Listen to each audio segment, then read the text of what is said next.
Hello guys, my name is Gendy, or you can call me George. I'm a Kenyan actor and music stroke film director, all the way from Nakuru. And you might realize that I'm not a good speaker, but all the same, as long as God has given me this opportunity to talk to you about whatever I'm going to talk to you about, I'm just humbled and feel welcome. Recently, I've been hearing stories. I've walked around and heard stories about how people and seen how people are going through hard times. And I've been asking myself, why do we have to go through these hard things or challenges? Is God not there for us? But then I realized that there's a reason for everything. The same God that created us, He knows what we are going through, and He knows the reason why we are going through. And God knew us even before we were born. He knew that on this certain day that this thing would happen, and He knows the reason why. So do not let challenges that you're going through paralyze your life. Some challenges or some problems in life, they come so that we can learn. We can embrace God. We can know the absence of that thing that we always see, that it's always there. Just take an example when you're sick. When you're sick, that's when you realize that you need friends. You need God. You need your family. You need a lot of people to be surrounding you.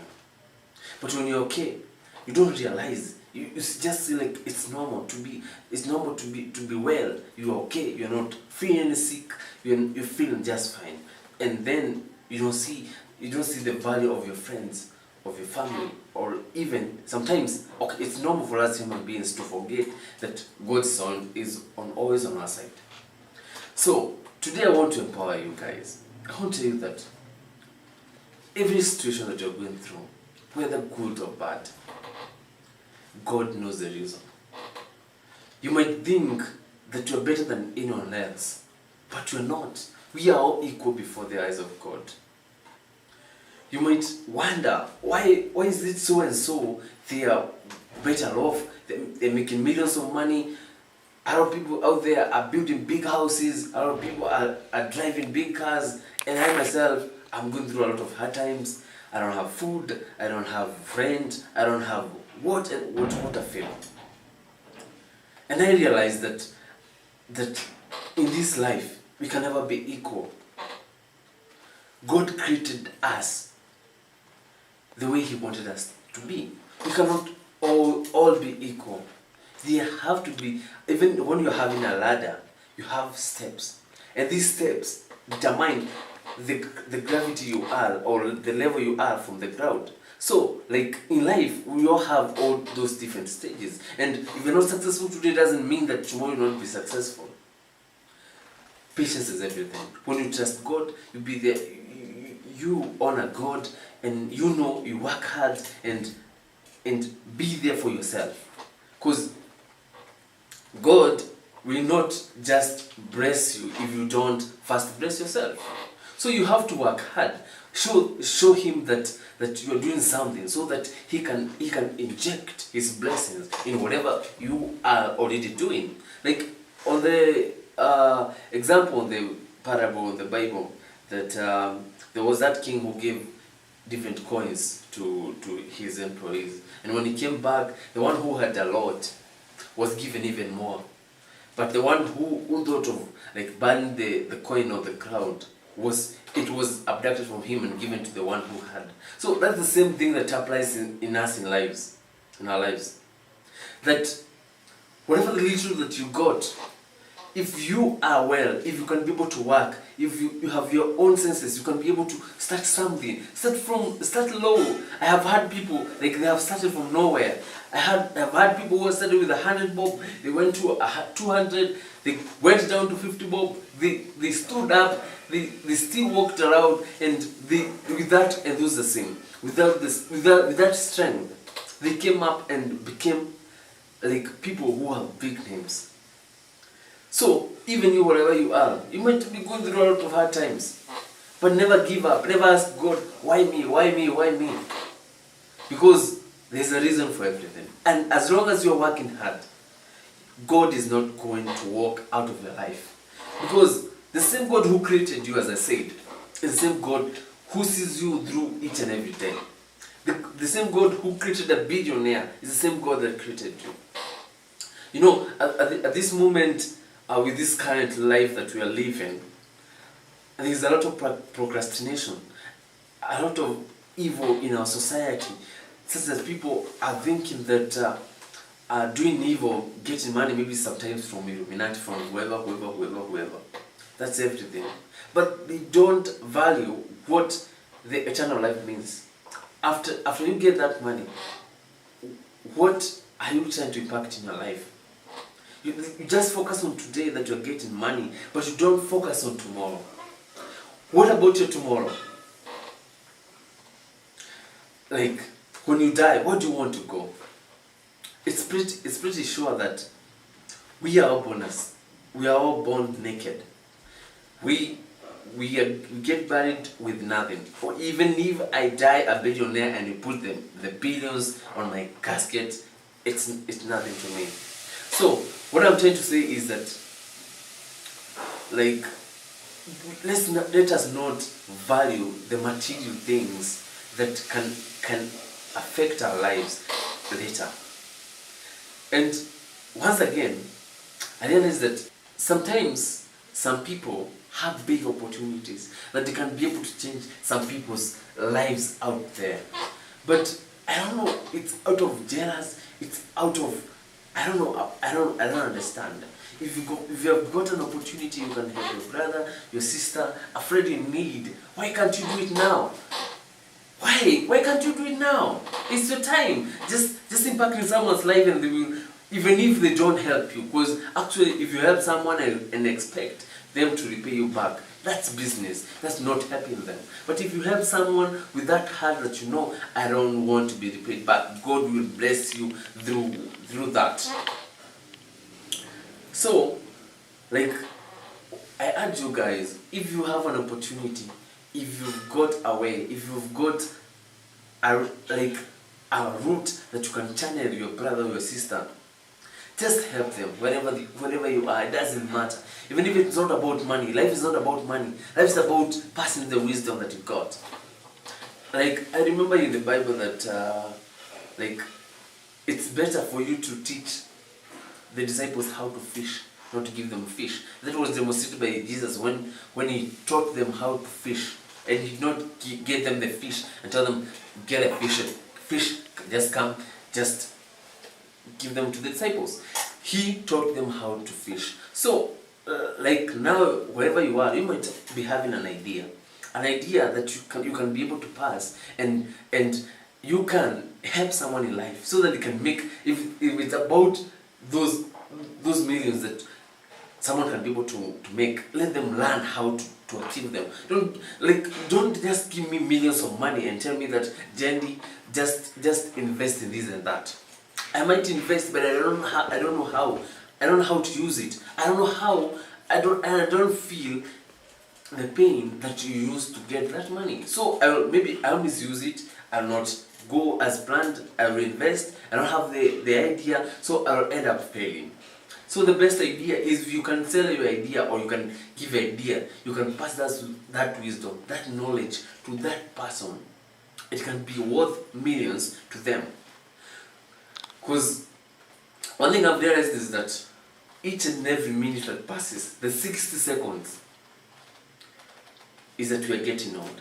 I'm getting old, you are getting old, everyone is getting old. Even a born baby at the moment is getting old.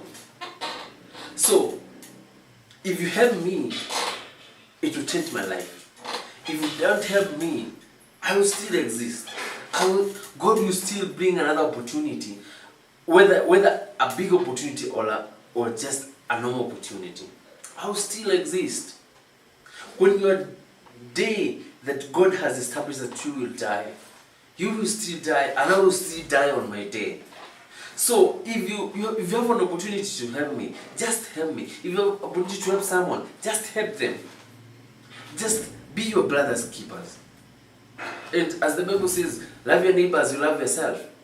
That phrase just says, love yourself first and then love your neighbor. Because if you know how to love yourself, you can be able to know how to share that love to someone else. So, all I'm saying is that, like, let's try to help one another. Let's just try to hold each other's hands. When we hold hands together, we are strong than we are on our alone. It's like we are given two hands. When I'm using this hand, just maybe to do something like I need to turn this radio on. It's very hard for me to use one hand. But if I have two, I can be able to hold, I can be able to switch on, I can be able to manipulate the way I want. So let's be like both hands, helping each other even without knowing. They're different, but they work together, always working together. So my point is, let's support one another. Wherever and however you can. Support anyone, regardless you know them, you don't know them, just support them. Give them a hand if you can. I was asking myself the other day that why are some people poor and why are others rich? And I came to realize no one wants to be poor. No one wants to see their children crawling on the ground or the dust because of poorness or because of the poverty. Nobody wants to see that. Nobody wants to be on a rental all the rest of their lives. Nobody wants to see their parents suffer. Nobody wants to see their parents or their families just living on a dust house, on a mud house, on a glass house. Everyone wants to be successful. And if you can be able to do that one little thing to someone, you can change their lives. Because we all want to be okay, we want to be fine, we want to be at a level that we will feel that we feel we're okay. Because that's happiness, that's what we feel. And if you can be able to pass that happiness, that's what it's called success. Because if you can be able to make me happy, that's an awesome thing to me. That's a blessing to me. You know, sometimes you just wonder, how can I impact someone's life? And then, as in, when you help me, when you just do something to me, you are passing a blessing to me. That's how we bless others. And when we bless others, when we share what we have, when we open our minds, we create a room for blessing, for God's blessing to be in our lives. It's like when you're having hatred to someone. If you hate someone, if you keep that hatred in your mind, that you feel so much hatred, it consumes your mind. But when you release that, when you forgive that person, you create a space in your mind that I need other things comes in my mind, fresh things come in your mind. So, as I was saying, let's be our brother's keepers. Let's be people we want to be. Just do to others whatever you would want to be done to you. If today you are suffering, you would want someone to lift your hand. You would want someone to impact in your life. But remember, you don't have to have millions, to have billions, to have thousands, so that you can impact in someone's life. Maybe to you, 1,000 bob is a little money, but to someone, that 1,000 is a blessing. It's an amount that can result to someone even kneeling before you, thanking you, I don't know, using the best words ever. So, let's learn to give the little we have, if we have. That is if we have. Because you cannot give you don't have. So, as we pray each and every day, let's pray for our friends. Let's pray even for our enemies, because actually when they become successful, that's a bit of something that has been uprooted from your life. As in, if I pray for my friend to be successful, one day they might help me too. And when they're successful, at least they will not be disturbing me that I need this, I need a loan, I need this, and I need that. You see? So, when you pray for your friends, whether you like them or not, don't feel jealous because some of your friends are becoming successful. No, everyone has his own blessings. Kama Mungu ameweka baraka yako, it's here. It will be here, and no one can change. If God says that this thing will happen, it will certainly happen. So, like, I know actually God blessings and God's timing is the best, because you cannot rush. You cannot ask God for what He doesn't want to give you. Okay, actually we pray each and every day. We pray for what we need, but God gives us what we need, not what we need. You might think, I need a car, I need an airplane, I need a train, I need a boat, but God gives you like a tuk-tuk. Why? Because God knows what's best for you. God will not give you anything much to your extent that you will not be able to manage it. God will not give you less that you will suffer. God knows your limit, whether you like it or not. Whether you make a decision in your mind that I need this and that, God will give you what is better in you. So whatever you're going through today, just receive it. Just accept it wholeheartedly. Just thank God. Take your time. Talk to God. Tell Him that you need this and that. You're thankful because you're... Okay. Tell God that you are happy because you have got this and that. Whatever you have today. Don't just take your time and just pray to God without taking your time to thank God. Because as much as wewe pia ukizapatia mtu kitu, you need someone to say, wow, thank you. So that's the same way God wants us to be. At least be appreciative of what we got. And as I said, most of us will not appreciate whatever we have. Like at the moment, I'm okay, I'm fit, I'm healthy, I'm breathing the air. But when I'm sick, I'm laying on that bed, I don't have air. That's when I realize the importance of air. Because actually, the most expensive things cannot be afforded even with billions or millions. Because actually, like there was a story I was given recently about like my friend who was sick, and then they were paying for the oxygen, and they were paying like almost, I don't know, like 50,000 a day or 100,000 oxygen a day. And I realized how much it's worth to breathe. But when I'm okay, most of us, because we are normal human beings, we see like it's okay, we are blessed, it's okay. But we don't realize that it's so expensive even to buy that oxygen when you're sick. So, my dear brothers and sisters, I want to encourage you today that no matter what you're going through, pray. Pray and pray. Work hard. Trust in God. Have faith. Have that patience that one day you're going to overcome. If death comes before you overcome that challenge, it means that God wanted that thing to happen. Like, you don't have to ask yourself what's my purpose on earth, why I'm going through this, why these problems are not coming to an end. Just know there's a reason for everything. Sometimes there's a person who lives in this world just to impact on someone's life. My purpose might be to change someone's life. And if I die today having impacted in someone's life, I'll be happy. Because actually, like, ask yourself this. The meaning of life is simple.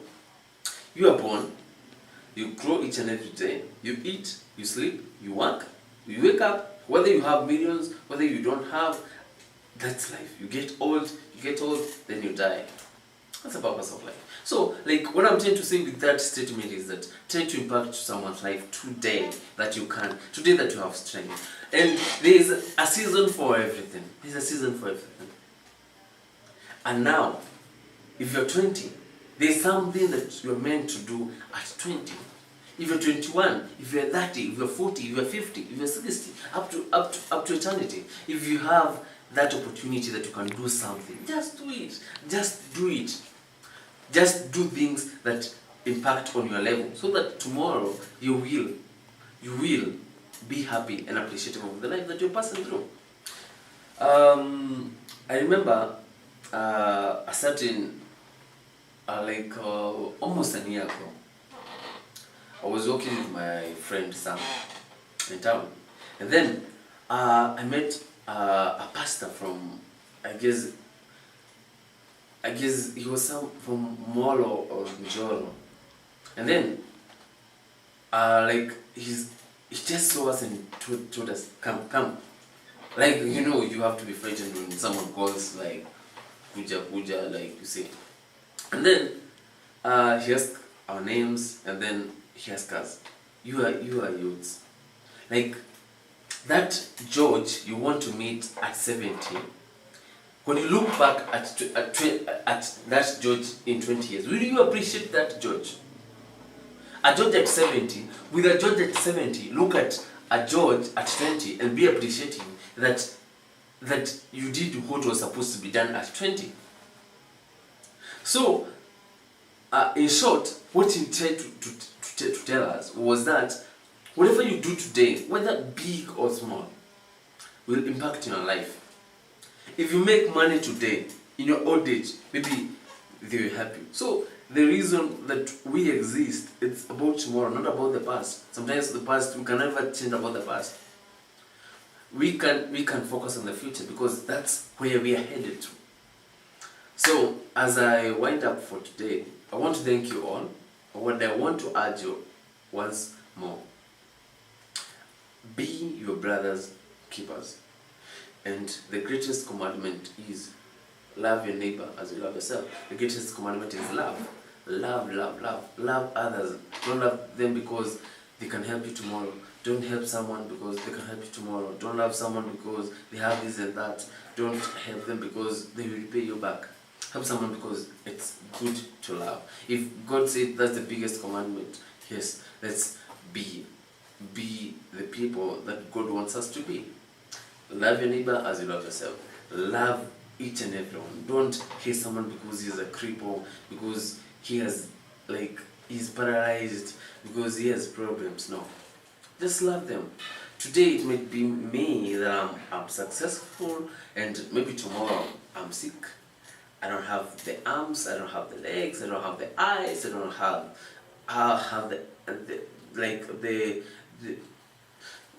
as in, what I'm trying to say is that just try to impact in people's lives. Do not choose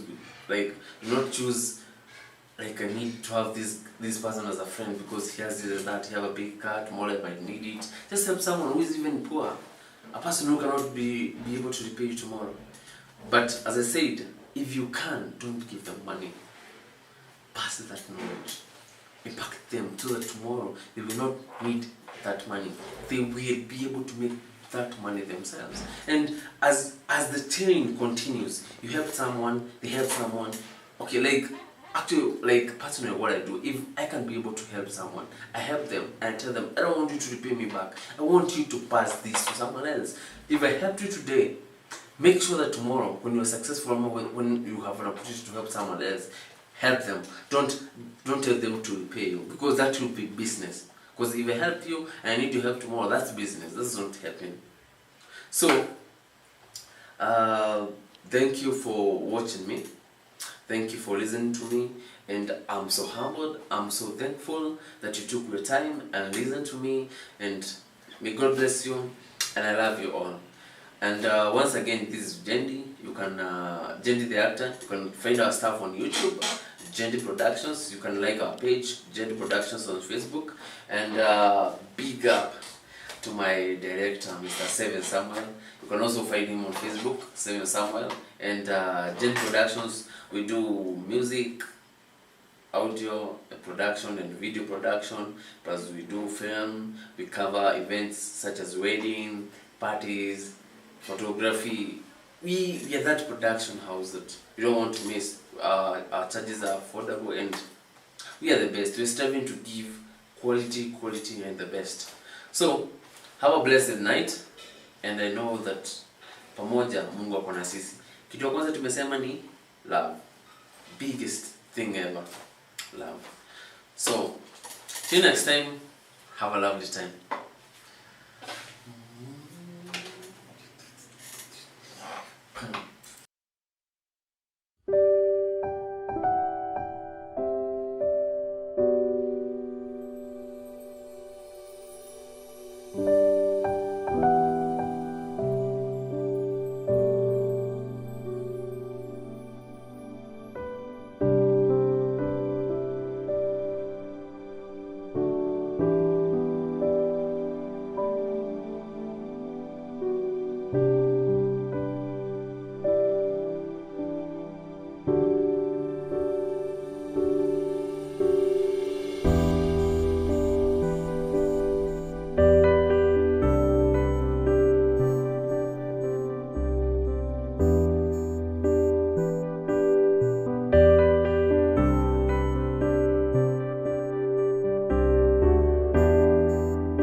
Hello guys, I hope you're well tonight. I'm Gendy, the actor, music film director, all the way from Nakuru.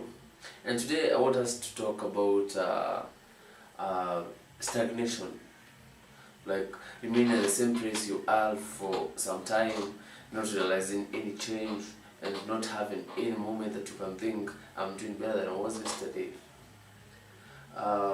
Most of the time, we have been stuck somewhere that we think that nothing is happening in our lives. We think that we are doomed to be poor, we are doomed to remain at the same spot that we are. If it's about poverty, if it's about being like you are broke, we have all been there. Most of us have been there, and so we know how it feels.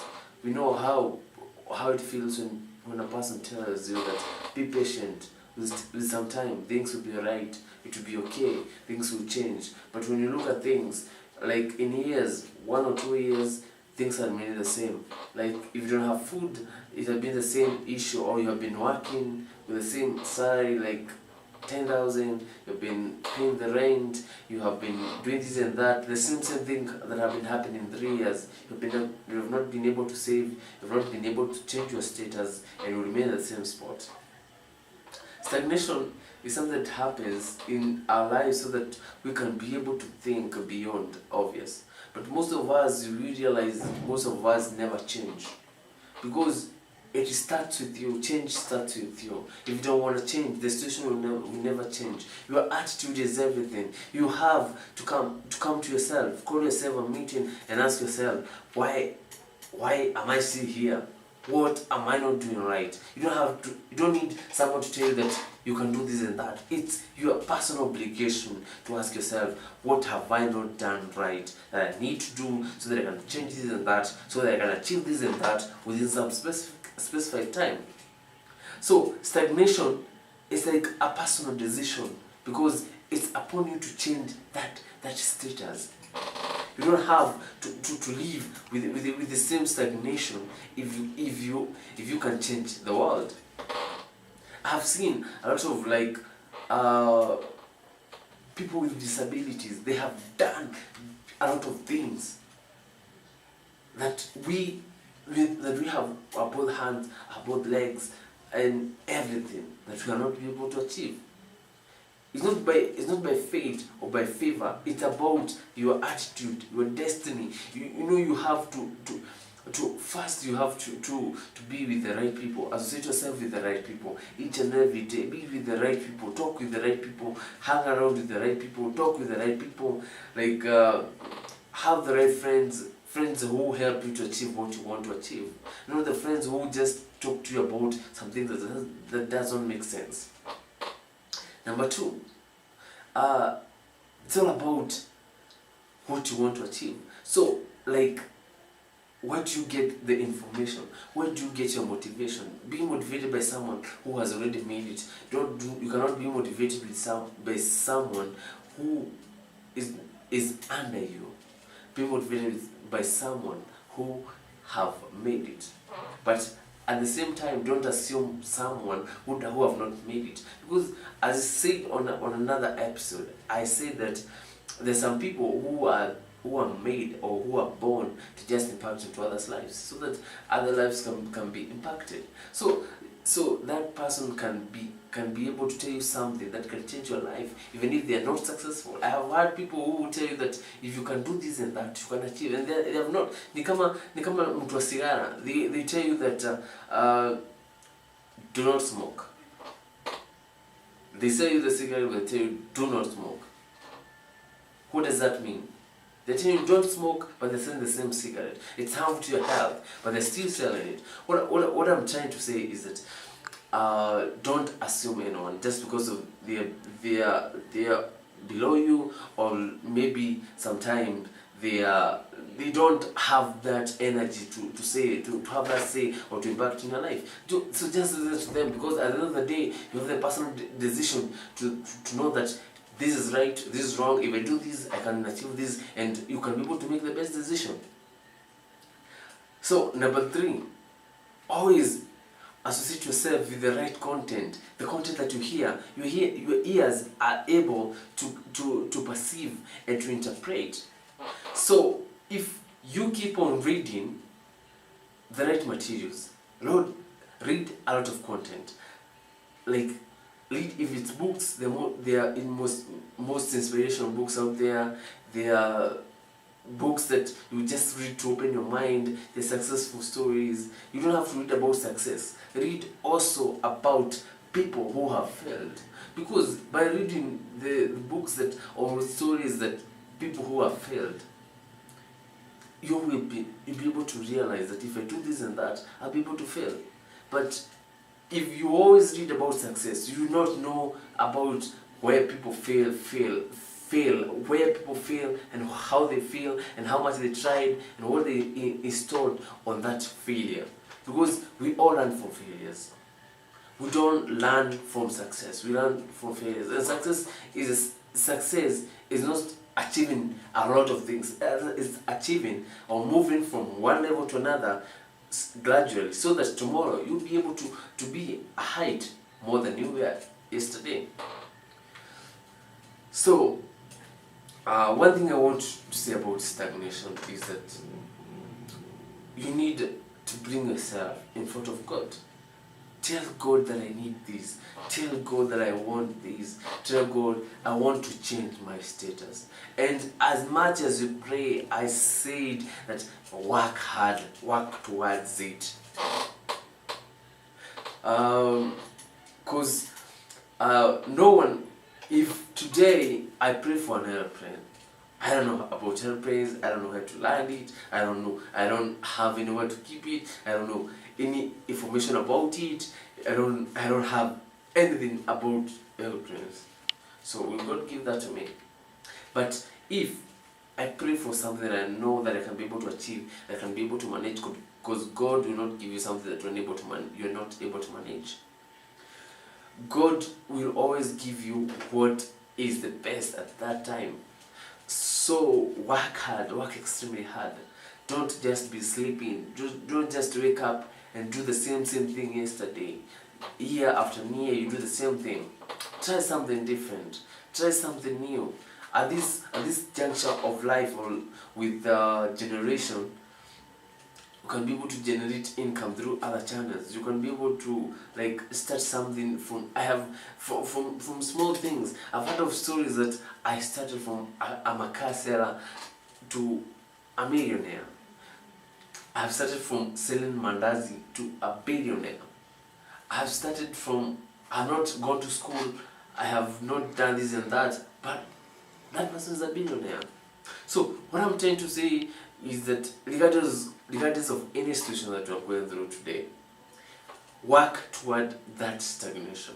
Try to think outside the box. If it's something that you can be able to start something, it doesn't mean because you're employed by the government or you're employed by someone, you have to keep in your mind stagnated on that thing for years. Think something else. Think you can open a kibanda, employ someone and get 200 bob extra that day. You can be able to open a small shop that you can sell and get 100 bob profit. That will add up to the normal salary that you used to, and that will change your life. One thing I always say is that we need to shape the lives of our future generations. Because if I didn't get this from my parents, if my parents didn't have this, it's a high opportunity I have so that I can be able to shape something that I'll create for my generation. I don't want my future kids to go through what I've gone. If I've been brought up in poverty, I don't want my children to be raised in poverty. So don't be stagnated. Pray to God, pray to God, pray to God, trust in Him, have faith, work hard, work hard, work hard. So, as I wind up, I want to say that bring yourself to the focus. Don't blur your life. Don't let other people see things that you cannot see. If someone can see you as a successful person, you have to start by yourself. You have to see that you're a successful person. You have to carry yourself as a successful person. You have to think like a successful person. You have to behave like a successful person. You have to carry yourself like a successful person. You have to, everything that comes with you to be like a successful person. You have a successful mind. Even when you argue like a successful person. And at most, what we desire is what we get. What our mind thinks, they come true. You have been desiring to be a millionaire. I'll be able to work hard so that I can be the millionaire I have always been sought to be. So, lastly, put God first. So number one, we said, keep the right people on your side. Number two, let whatever stories you hear to be the best of stories that can be impacting your life successfully. Number three, read motivational stories.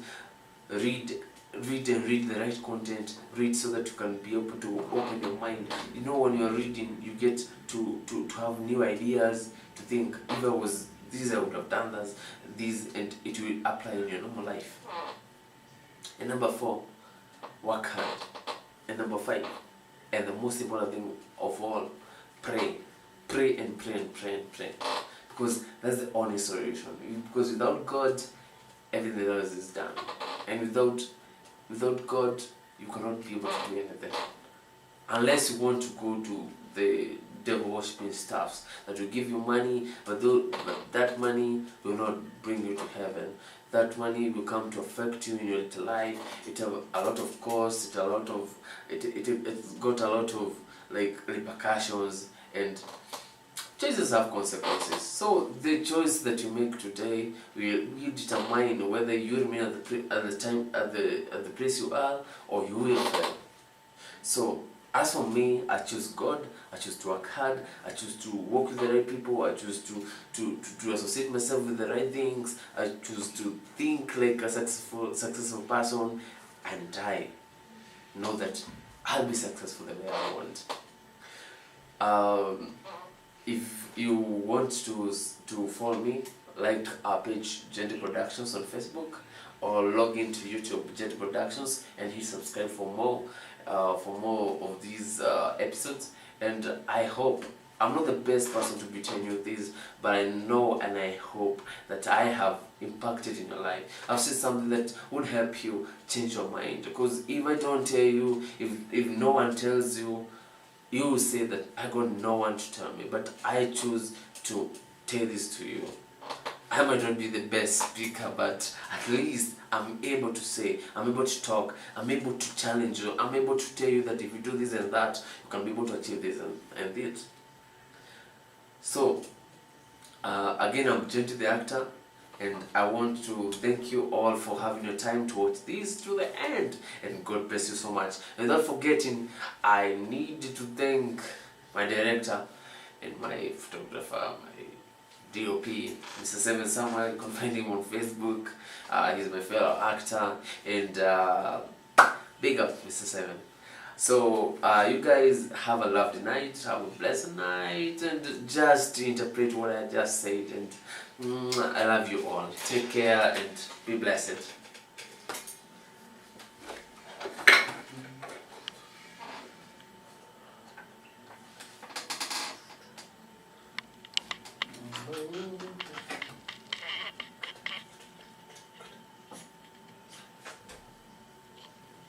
It was around 2 a.m.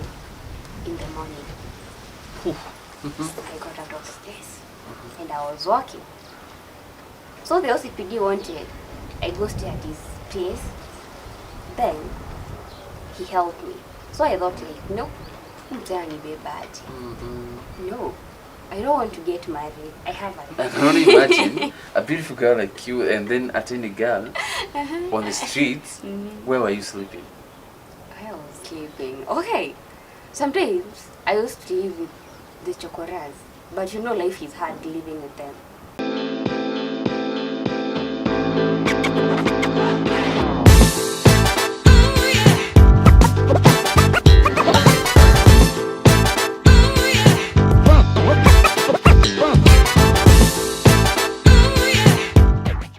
Hello guys, this is Gendy, and once again we're here at with our story, my story, my motivation, where we are transforming lives. And today we have a beautiful lady here, as you can see her. She's Elsie. She has a story that is going to inspire you, and let's hear her story.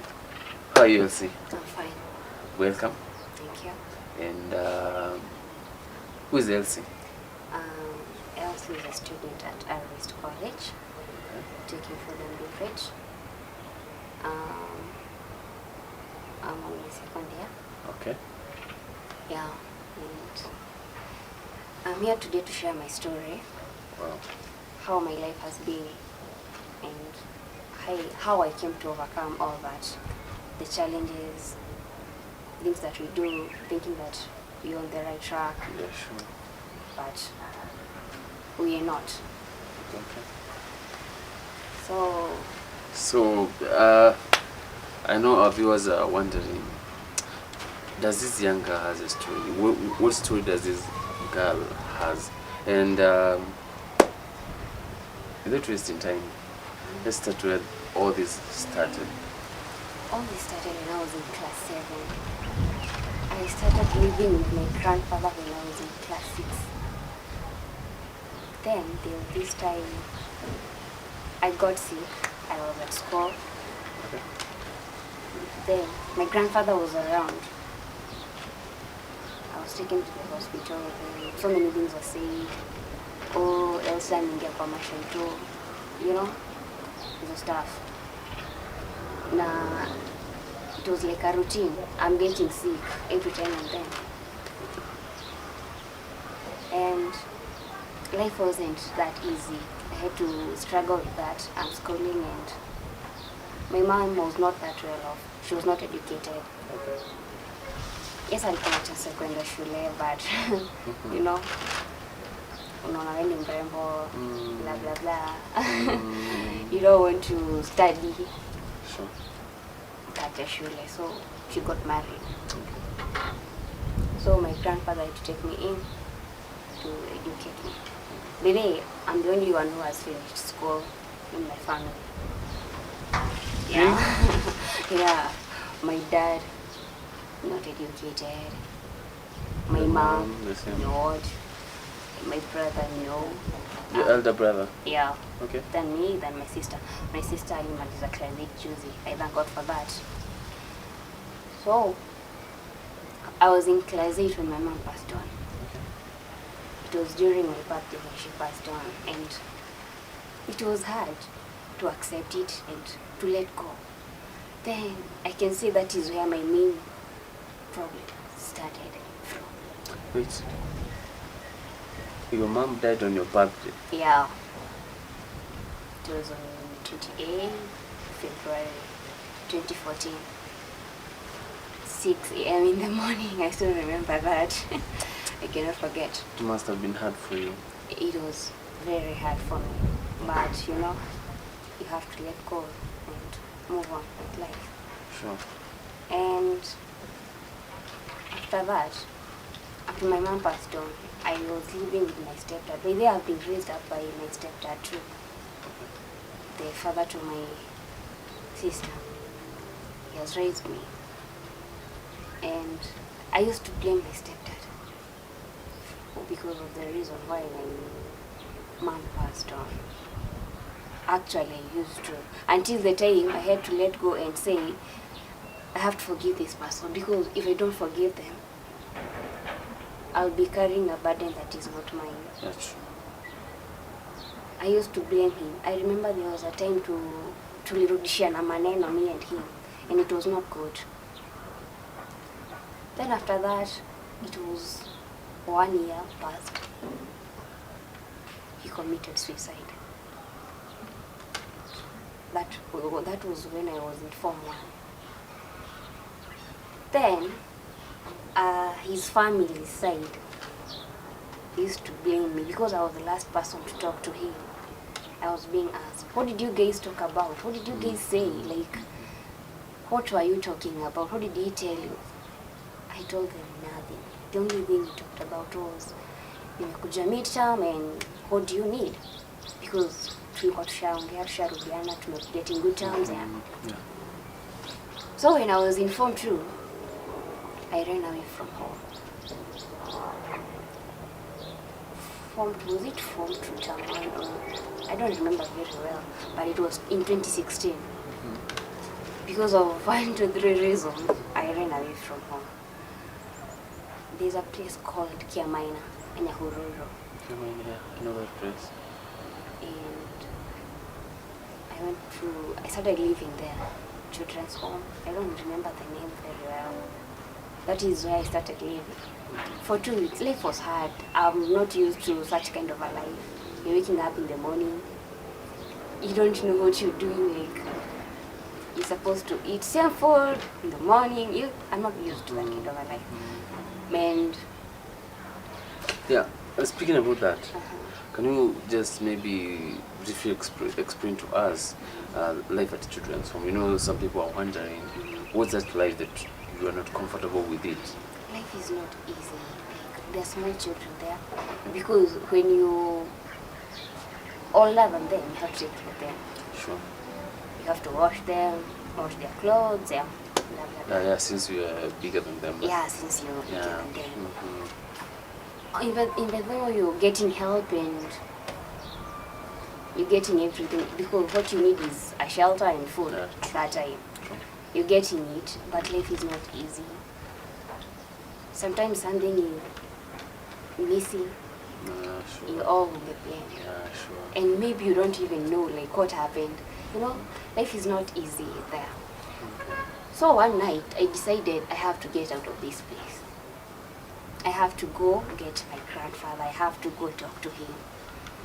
And it was around 2 a.m. in the morning. I got out of the place and I was walking. There's a place called Manguo. I was told that place is dangerous, especially when you are alone. But you're a girl. yeah, yeah.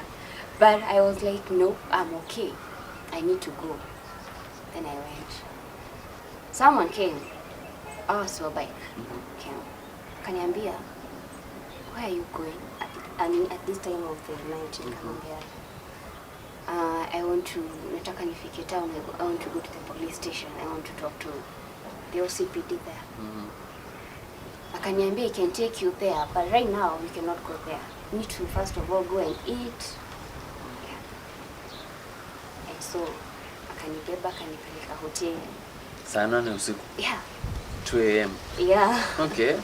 Hata hiyo time kupanga na curfew and everything. Yeah, sure. So, nikakula and I slept after eating because I was really hungry. So where did you sleep? There. Hiyo hotel. Okay. It was a big hotel, so they didn't ask me anything. Okay. Then I was small. Yeah, You can see my body is sure, small, so I was sure. like a kid. And nikatoka hapo. I walked back to the police station. You know where the police station is at? Nahururu. Yeah. I met the OCPD. So the OCPD wanted I go stay at his place. Then he helped me. So I thought like, no, no, I don't want to get married. I have a life. I don't want to live the kind of. Do you want to marry you, or no? He just wanted to shelter you? not to shelter me. You know what he was telling me? Come live at my place. I don't have a wife. That is like telling me, come get married to me. According to my right senses, according to how I'm getting it, you know. Yeah, true. So I told him, okay, I'll come back later. Then I said, no, I'm not going back there. I'm not ready for all this shit. Yeah, true. I don't want to be like my mom, getting married, having kids. You don't have a way of raising them. It is very hard having a kid and means of raising them. Yeah. Sure. that is bringing a kid into this world. Na mateso. To suffer, yeah. Yeah. And I was not ready for that. So I walked out. I was on the street for 2 weeks. I can get a place to sleep. Nyahururu? Yeah. Okay. I can get a place to sleep, and sometimes I could not get a place to sleep. Now, where did you sleep? That night. For those 2 weeks, where were you sleeping? I was... I can only imagine a beautiful girl like you and then a tiny girl on the streets. Where were you sleeping? I was sleeping. Okay. Sometimes I used to live with the chokoras, but you know life is hard living with them. And sometimes I would go. Okay, there was this time I met this woman. Her name was... I don't remember her name so well. She was selling me tumba. Okay. She asked me, what's your name? Then she asked me, where are you from? I told her. Akaniambia, you need to go back to your people. I told her no. Then she took me in for 2 days. Then she told me, I need to call your people. I told her, I'm not ready for all that. I wasn't ready, like, I don't want to meet them. I want to be away from everyone. I want to live a life of my own. That is how my mind was thinking. I ran away from her. Okay. Niko kwa street for the 2 weeks. You can get a place to sleep, sometimes you cannot. You know how street life is. Then one day, I met this old man. He told me, I cannot wait to see a young lady like you who has a brighter future to get wasted.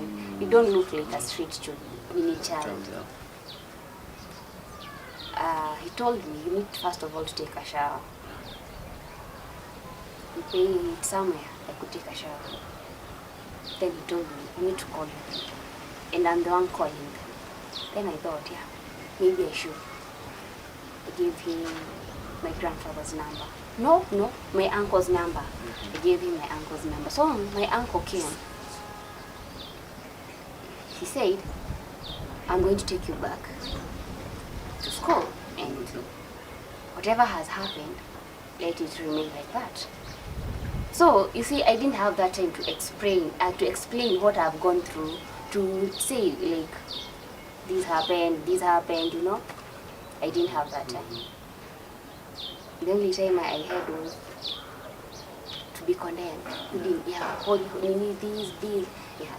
But my side of the story, it wasn't hard. I went back to school. That is Form 2. Yeah, that was in Form 2. Okay. I went back to school. Then in Form 3, 2017 now, my grandfather's phone got lost.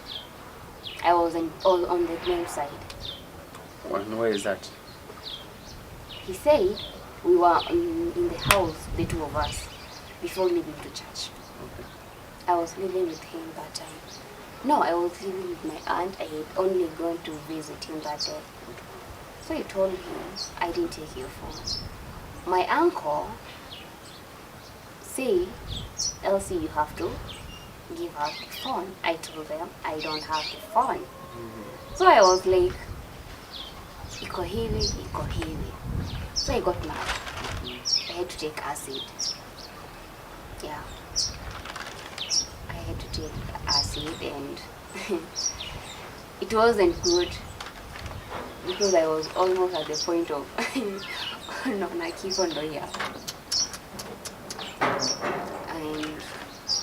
I was hospitalized for, was it, how many? For one good week. For 2 days. So you consumed acid? Yeah.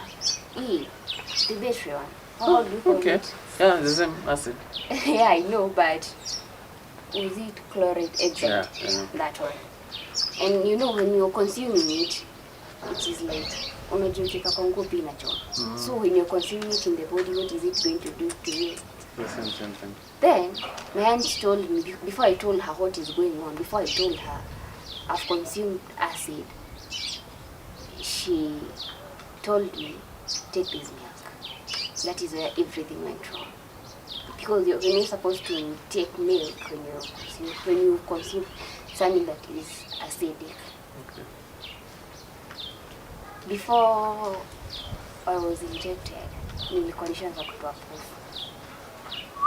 You can tell that I was almost at the point of, I was almost dying. For 2 days, I'm out of my mind. I don't know what I'm doing, I don't know what I'm, Yeah. Nachapa daktari, hivyo sasa. Then things got better. Then I never had a chance to talk about all that. I never had a chance to explain, like, why did I take this acid? Why did I consume it? That is where parents go wrong. You're only condemning your kid, and you're not asking, like, how are you feeling? Like, how are you faring on? And how are you coping up with all that? They never have that chance. The only chance they have is condemning you each and every time. And that is wrong. You need to sit your kid down, ask them, how did this? Yeah, what you're going through, you speak to them. And before I took that acid, I tried to stab myself with a knife. Then I said, this is painful. I need to take something that is not even painful. I need to, something that will kill me slowly. Nikeka kisu kando. Then, nikaona ndo ile acid. I'm going to consume that. I'm going to wait until everyone has slept and I'm alone. And that is what I waited. Then, that was it. After 1 week, being hospitalized? Yeah, after 1 week. Then, nothing happened. I was only being condemned of doing this. Still in the phone. Yeah. Now the acid thing. Yeah. Then life was okay. But I still had the suicidal thought. That is how I started having suicidal thoughts right there. I still used to have suicidal thoughts. Maybe that is one thing I've been struggling with. That is one thing that I've not been able to overcome. But I guess maybe one time I will. Sure. Then, that was in 2017. When I was in Form 4, life was good, I can say. But, life was good. After Form 4, I joined college. at rest. Okay. And now this time my uncle called me at his place. And The same uncle. yeah, the same uncle who was coming to my rescue. Okay. He called me and told me he needed my help. And since we were in good terms and I didn't see Anything wrong with that? anything wrong with that, I talked to my grandfather. I told him, Grandpa, my uncle wants me to go and help him with the kid. Yeah. Then he's going to pay for my transport to school. Okay. And he's going to do my shopping. Then my grandfather was like, I'm good with that. Yeah. You can go. That night, my uncle sent me fare. I was at his place in the morning, pick her. And that morning, his wife had already left to work. Okay. So it was me and him. The kid was not there. The kid had already left with her mom too. So it was us in the house, the two of us. I don't want to talk about this, I but understand. I tried to talk to it to my grandparents, my aunties, but I don't think they took it serious. But this is something that, if something happened to your mom and it was not rectified, definitely it's going to come back to you.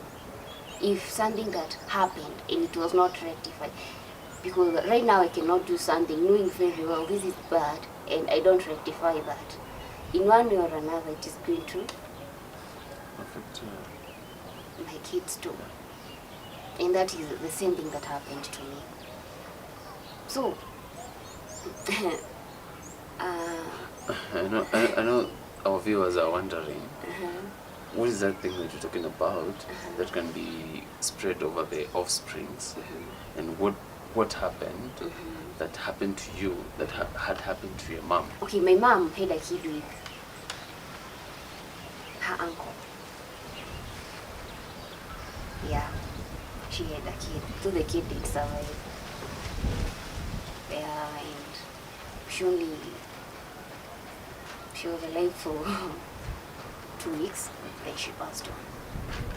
But nothing was done. When she talked about it, it was like, It was ignored. yeah, I don't know whether it was ignored, but what she told me is, my grandfather, he didn't talk to his brother for,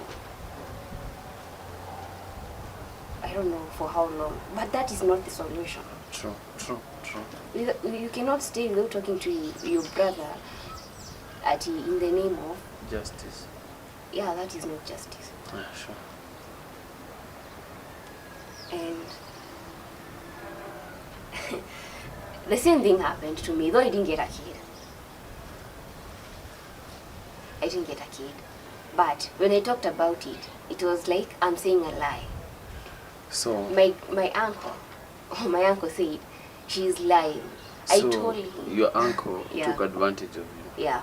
I told him, why can't I call my grandfather, you and I, we sit down there, you say it when I'm there, rather than us, you calling over the phone and I calling over the phone. It is something that is not logic. You need to go, sit down and say it. You took advantage of me and this is what's supposed to be done.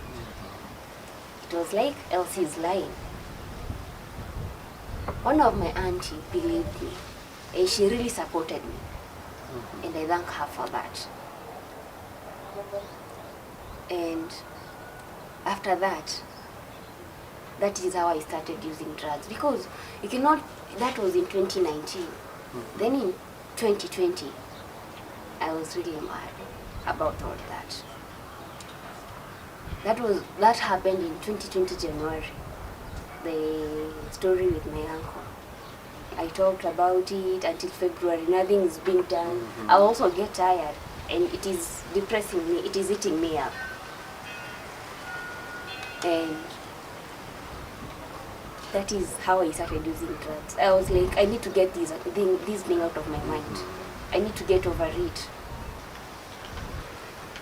And the only thing I could do, my ex-boyfriend told me, you know what you can do, Elsie? Start using drugs. And that is how where people go wrong. Because you cannot use drugs to forget something.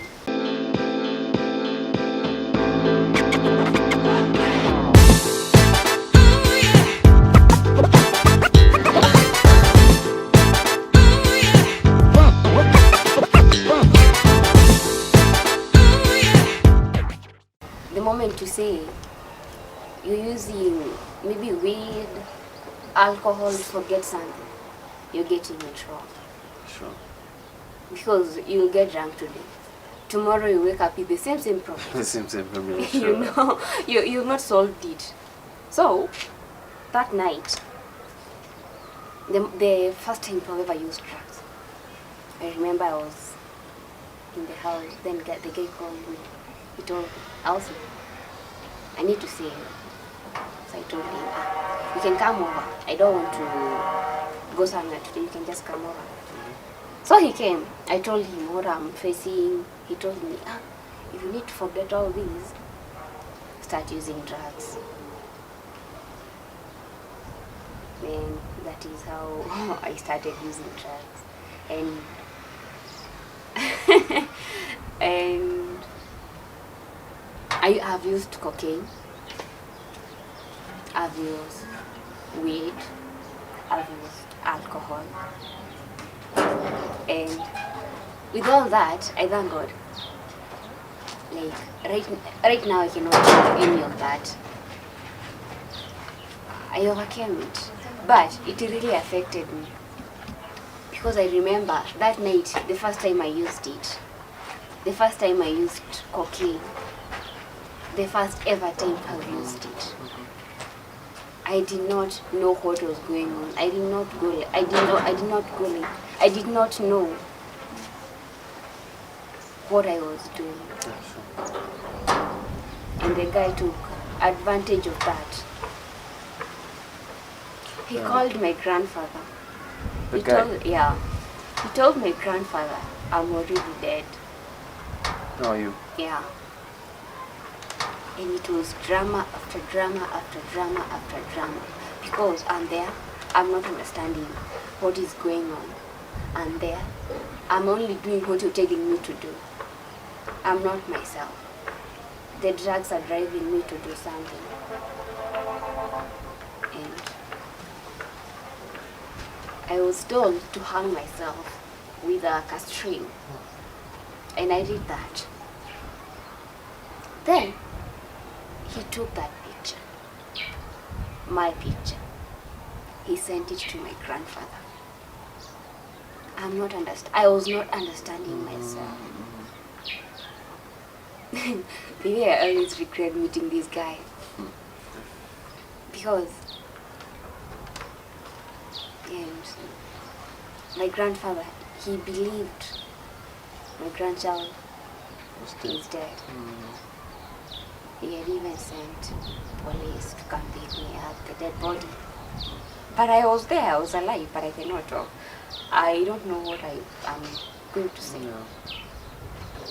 And you know, the first time to use, if you've never used drugs, and when you use it for the first time, it is really going to affect you. And it really did affect me. And the moment you use it, you still want more and more and more of it. Sure. That is how I was introduced to drugs. Then Corona came. Schools were closed. I had to go back home, but I didn't go home. I had to look for my biological dad.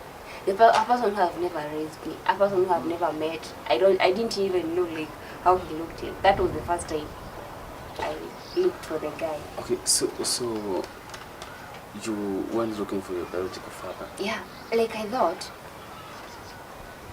the people who have raised me, they're saying I'm dead. And I'm not dead.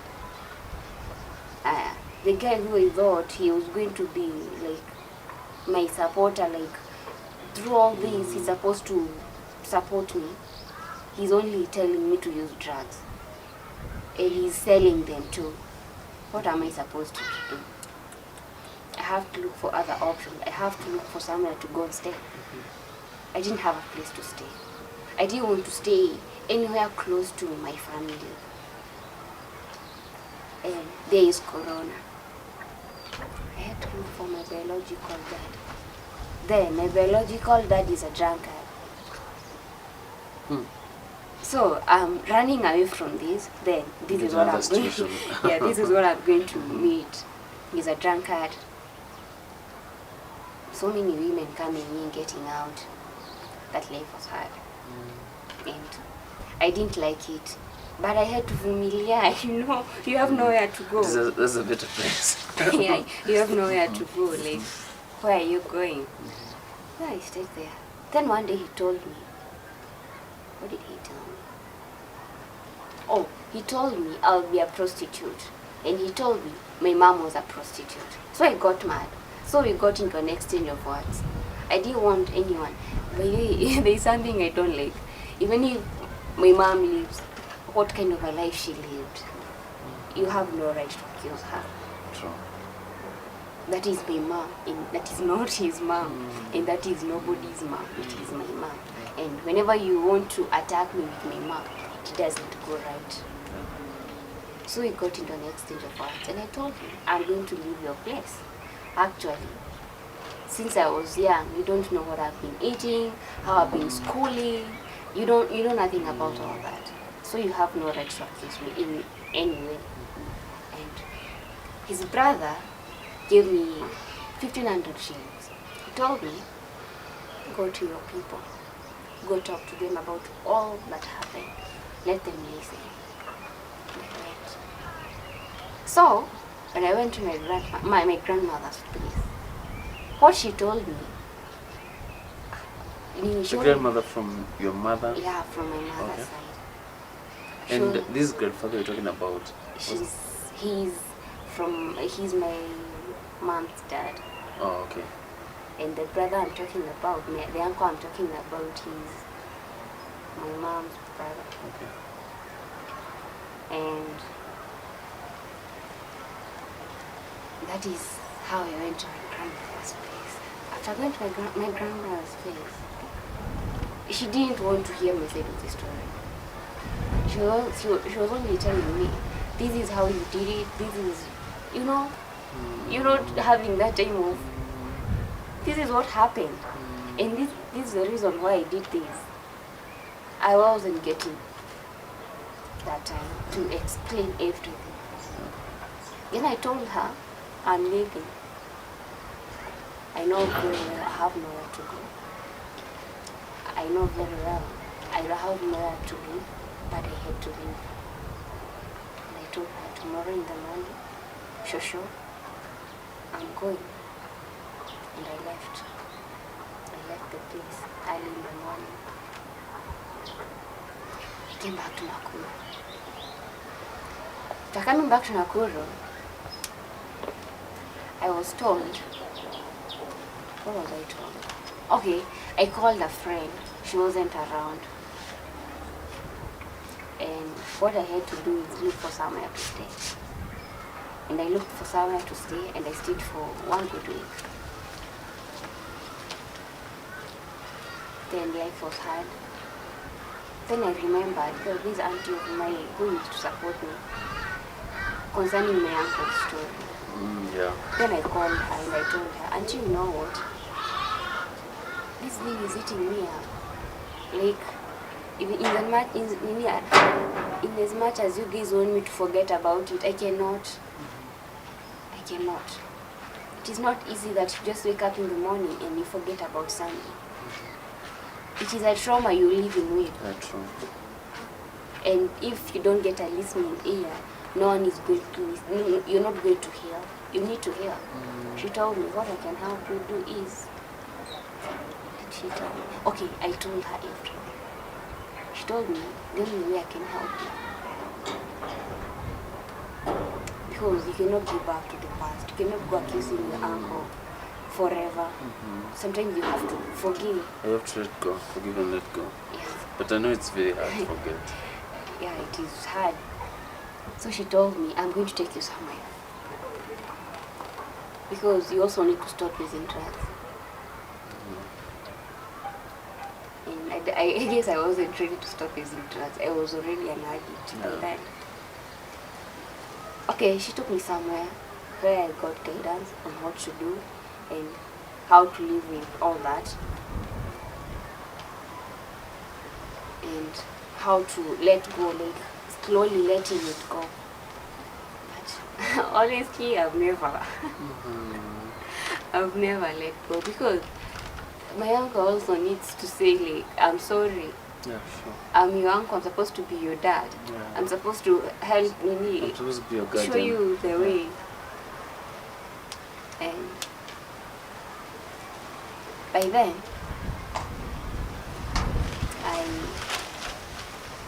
I still went back to my ex-boyfriend. That is The one who was using drugs. yeah, because I really needed them. I really needed those drugs. Because I was going, you get an injection, then after some time, you get another injection. Okay. So it was like a dose after dose, you know? And that is how my life was. Drugs after drugs, drugs after drugs. And life was hard by then. So one day I woke up. That was last year, 2020. Yeah, that was last year. One day I woke up and asked this guy, how much do you gain using drugs? Okay, how much do you gain when you're selling drugs? He told me this amount. And I asked him, what do you do with the money? He told me nothing. I totally see nothing. Like, I don't see the benefit of selling this. But if I'm eating, and that is okay. I told him, then we need to stop. Like, I had this urge, I need to stop using this thing. And I had this feeling, if he's not willing to do so, I have to let this guy go. I have to. So the last time I was injected, that was in December last year. That was the last time I got an injection. And that was the last time I've ever seen that guy. But alcohol, it was hard to stop using alcohol. So the last time you used drugs was... No, okay, the last time I used coke, yeah, you know? The injection? Yeah. The last time I used alcohol was this year. Before I married this guy. His name is Richard. So I met the guy, and I once called him and I was really drunk. And I called him. Richard? Yeah. I called him, and I told him the drugs that I'm using. Okay. I always take alcohol. He told me I cannot date a lady who is taking alcohol. And himself was using the... No, he doesn't use any drug. He doesn't use anything. So I told him, I don't know how I'm going to stop using alcohol. So what he told me is, I'm going to help you. Whenever you feel like you want to get high, call me, tell me. Then I'll tell you what to drink. And with that is how I stopped taking it. That is how I stopped taking alcohol. Using drugs, it was my decision, because I thought it is not helping me in any way. It is not adding any benefit in my life. And so, why was I sharing this story?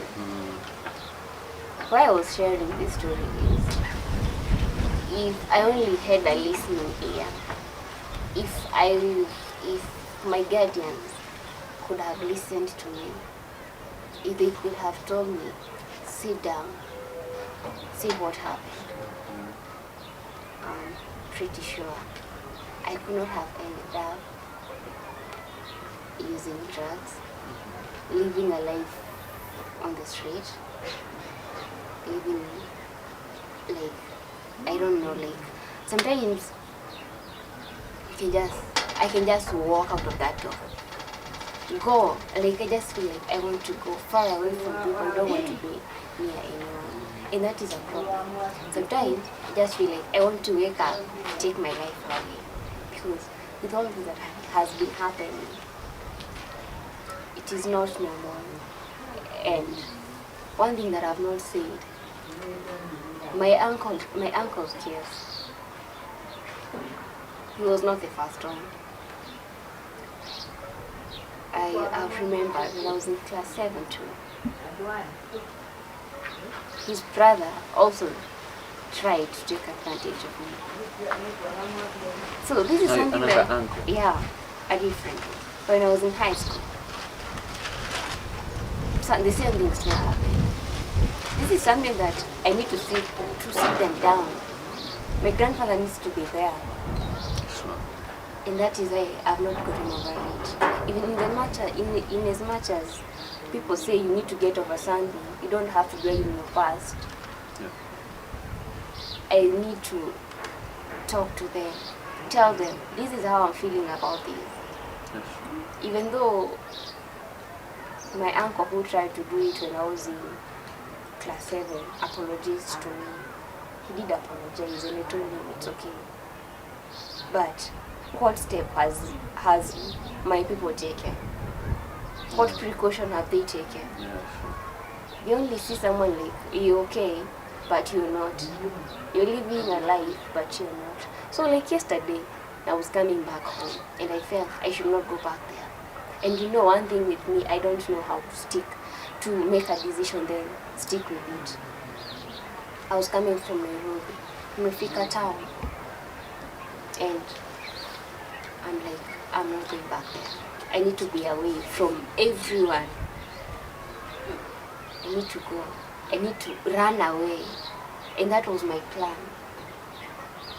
So if I don't talk to someone before I take that action, trust me, I'll take that action. So my problem is, the moment I used drugs have effect. I'm not able to stick with that decision. And I guess I'm sick. Because you cannot just wake up. When you are sleeping, you're very okay. In the morning, you're not. You cannot wake up. You're having a suicidal thought out of something small. And that is something I'm struggling with. And as much as I can laugh, I can make fun out of everything. I also have my own struggles, and I know everyone has their own struggles. So if I don't sit people down and tell them, man, you need to hear me, you need to listen to me. You know you did this wrong. Accept it. Let's talk about it. Let's say this is what needs to be done. This is how you're going to rectify that. I don't have to live a life of I'm blaming you, and I'm also like, I feel so low of myself. I feel like I don't have that self-love. And self-love is more important. And everyone can define how self-love is to them. And I've written a poem about self-love. So how you want to take it? So, personally, I don't feel like I have that self-love to me. I feel like I lost it. I think you should get a psychiatrist to talk to you over these, and you need some mental thing. Yeah, as much as I need that. Is my uncle willing to talk to me? Tell me. Else if this happened. And I know it's a mistake. How do I rectify it? How do we rectify that? How do we get into terms? It is not good when you say you have a family, but you only talk to a few. Yeah, sure. It is not good. And you know, one very funny thing, his wife supported him. And that is where I got mad. What if your uncle today apologized to you? Would you just let go? He apologizes to me. Then he tells my grandparents I was wrong to say she is lying. and I was wrong to justify myself. That is what I need him to say, nothing more. Because I cannot live. I'm living and I'm very okay, and he's very okay, his life is moving on, but mine, I'm still living on past. I understand. You know, most of the time people will tell you, try and overcome this, but they've never been there. Yeah, you know. You're the one who have gone through that, and you're the one who feels the pain. Yeah. Then there's one thing I also needed to be clear on. When you know something that has happened to you, child, and or to your kid, talk to them about it. Know how you're going to rectify that to avoid the reputation. That is very bad. Reputation, like the same case happened to my mom, the same case that is happening to me. In as much as I need to let her rest in peace, but what is done to change all that happened to her? I told you I'm the only one who has finished school in my family. I tried to talk to it to one member of my family, or to one member of my grandparents, but it is not okay. Like, it is not normal. Your mom is not well schooled. Your dad is not well schooled. Your brother is not well schooled. There's something that is eating you up, and you don't want, eating your family up, but they don't want to talk about it. What are they doing to talk about that? What are they doing to rectify that? Guys, this story has challenged me, and what I've learned from this story is that one, as a parent, you need to understand your children. Do not condemn your children because they're doing the wrong thing. You're supposed to sit them back, tell them this is wrong, this is right, and just listen to them. It doesn't mean just because you're a parent, you're supposed to judge them that you are right, while else you are judging them they are wrong. You're supposed to listen to them, come to a conclusion, advise them, and let them feel they are part of the family, not they are on the wrong always. So, as you have heard, Elsie needs some, I can say, mental guidance or psychiatrist or something, and we are going to do something about that if we can, and we just hope maybe this video get to the uncle. The uncle will come back to his senses, apologize to Elsie, and tell the grandparents that he did what he did and he is apologetic about that, and Elsie will be free. Her soul will be okay with it. So, guys, thank you for watching this program, and as usual, this is my story, my motivation, where we are creating stories, we are telling stories to transform lives, and till next time, love you all.